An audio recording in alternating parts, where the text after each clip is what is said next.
How big's that, Alastair? Oh, it's validation for our footy club that a lot of hard work and a lot of people are doing a lot of great work behind the scenes, and our players too, not just our off-field staff. So, but we're 2 rounds into the season. We played okay last week against the Dogs, but started the game poorly and allowed them to get away to a 3 or 4 goal start. That we just found it a challenge to try to draw that back. We stayed in the contest, which was pleasing. And today, without playing scintillating footy, it looked great, final margin and scoreboard, but it was a real arm wrestle. It was only 2 goals of difference, and the game was opening up for both sides, and it looked like either side could punish the other when they had the footy in their hands. But in the third quarter, gee whiz, it was we won the quarter on the scoreboard, but the game was played in Melbourne's half. It was 19 inside 50s to 9. And we just defended really well. Charlie Comben was really important for us behind the ball in the third quarter in particular. And, Core was really important down back. And, Luke McDonald did a great job playing on Bailey Fritz, who's a really damaging forward for them. So we just thought that if we could restrict the opportunities for those Melbourne forwards, it would make it hard. But, they still beat us for inside 50s for the day, so our defenders really held up strongly and allowed us to rebound the ball and give us a chance at the other end. It was one of the most pleasing aspects. You found yourself in this situation many times before where you've dominated play, you've got especially clearances, stoppages, inside 50s, but you don't. You haven't got that reward. You haven't been able to go on and finish with a win. And today, not only you did that, but you went on and had it convincing. Is that like one of the more pleasing aspects of it? Yeah, it was. But I think both sides. I mean, I'm sure Goody's lamenting some of the turnovers that the Demons gave us. Particularly, as I said, they were dominating the third quarter, but just a couple of horrible turnovers by them gave us scoreboard opportunities in the third quarter. But also in the third quarter, we found some unbelievable ways to muck up the ball ourselves. So that's what happens early in the season. It's a couple of sides have got off to really, really good starts, and they just look so classy and polished with the footy. But by and large, it usually takes 3 or 4 games to get that going. And I thought, both sides today at different stages butchered ball that just looked out.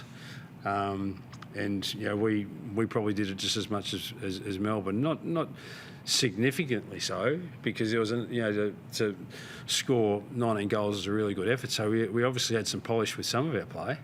But there were just balls that were out that you're doing. But if that was round 6, round 8, round 10, you're thinking to yourself, they should be picking it up out of the gutter for either a goal to Melbourne or a goal to North Melbourne. And we just didn't manage to do that as well as we'd like, but neither did Melbourne. Clarko, how do you look back at those 11 minutes to start the final quarter when the game was just ripped apart?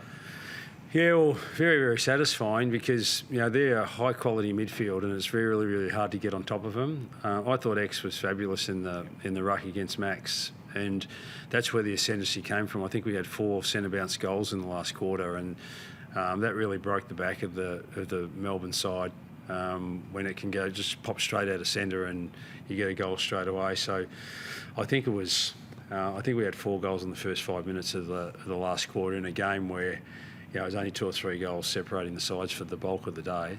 It was really important that we were able to just split it open in a quick space of time. But it was just really a reflection of Big X's game over the whole game, and I'm glad he was able to get some reward for that period of the game where he's significantly influential just in that little patch. What's it like in the coach's box in those moments when a game's just it looks like you're clearly going to win? Does everything relax? Is there a fair bit of excitement? They've been far too infrequent for me and the Kingers, I must say. But it is pleasing when you can get on a roll like that, and then we just started to play better footy. We found options a hell of a lot better. We controlled the ball a lot better, and denied Melbourne the opportunity to go down the other end and score. But it's so infrequent that you get the game played on those terms. But perhaps that was a reflection of just a lot of hard work that had been done in the first 3 quarters to put ourselves in a position where it was time for us to get a lick of the ice cream at the end, which was really pleasing for our players who have worked so hard over a long period of time, but particularly over this summer. You've been through this before at another club of bringing through an emerging side with real talent in there. What's the importance of days like this? I know it's only round 2 and there's not a lot that you're clearly not that happy about in terms of turnover, but to get the big result, to get the big scalp, what does that do to a footy club, do you think? Well, I think it's just validation, as I said from the get-go, about a lot of work that's been done by a lot of people, and but it's one win.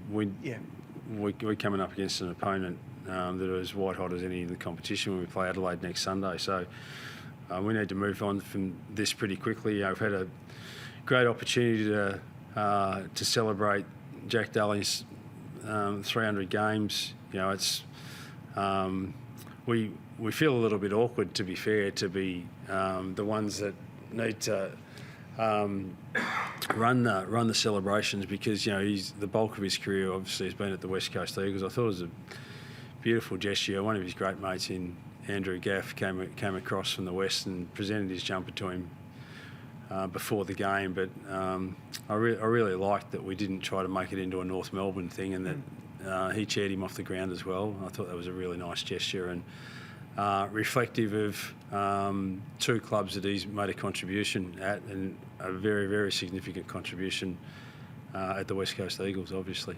Can you get your first win at Adelaide Oval, the Kangas? Sorry? Can you get your first win at Adelaide Oval? Well, we'll be trying hard, but as I said, they're white hot.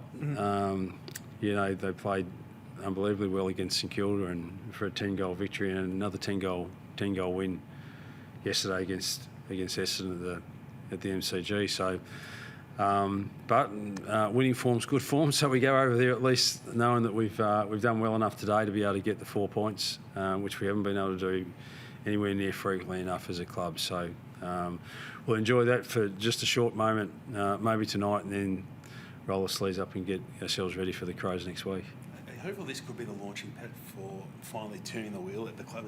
It's been such a barren 5-6 years. Hopefully today could be the launching pad, the turning point. Well, that's too hard to say. It's one victory. Yeah. It's a step in the right direction for us, and there's some validation and belief in the group that plenty of times we've been in these positions before and we haven't been able to capitalise on those chances. So we're hoping we can build into something, but we know it takes a hell of a lot of hard work, and we're also very mindful that we're at round 2 and we're 1 win and 1 loss, and we're coming up against a pretty formidable opponent next week. So we'll be in a much greater position by about mid-year to work out. It doesn't change for us. It's just like, how deep into games can we compete this year?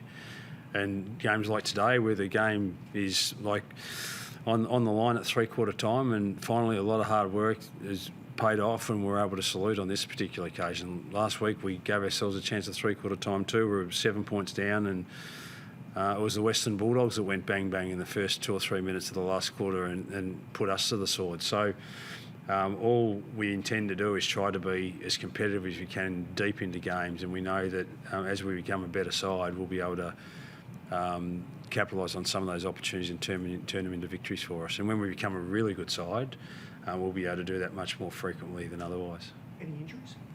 No, not that I'm aware of. Yeah. Good on you guys. Thank you. Thank you.